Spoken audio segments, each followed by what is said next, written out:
गोटे लक्ष्य हूँ इलेक्शन 8 मास होगा कि महांगा ब्लॉक में गोटे भी उन्नतमूलक कार्य आरंभ होना कि जो विकासमूलक कार्य आरंभ होता साधारण लोक आरंभ करते आज बिल पाईना छड़ा हूँ जो रही मृत्युकालीन भत्ता जो मैंने मरीगला जो भाकांसी रोचे से भत्ता पूरण आज पर्यटन हो पारानी विधवा भिन्नक्रम से भत्ता पाऊना छड़ा आउ गोटे कथा हूँ आमर जीआई फंडा हूँ जीआई फंडा जोटा कि 50 वर्ष बिना नॉलेज ऑटोमेटिक ऑलरेडी से प्रोजेक्ट दिया सर जोटा कि आमर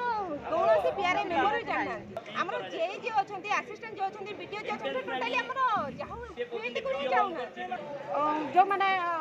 अन्य दलर विधायक जी भी अच्छा सी कम कराऊँ कि से कहना सी भी आमर जो पंचायत समिति मीटिंग होता से आम जो पचारू जाऊँ जेई जाऊँ पंचायत को आमको जना होना कहीं ना कहीं जनइमु तुमको तुम कौन कि आम तुमको जनइमु से कथा भी आमको कही आम जो प्रश्न करूँ वीडियो तांकर मनमुखी कौन करुँच आम पटे गोटा उत्तर दौरान सेपटे गोटा कार्य करुँच मृत्युकालीन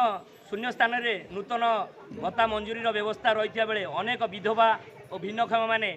यथाविधि आवेदन कर तार कौन सुफल पाईपार जनसाधारण नाना असुविधार सम्मुखीन होती आम ए गुहारी वीडियो को बहुत बार जनइलुणु किंतु वीडियो आर कौन पदक्षेप नौना सरकार जानी सरकार भी नौना आम अनशन करूँ जेपर्यंत आमर कौन समाधान न कराई से दिन पर्यंत आम अनशन बसबू।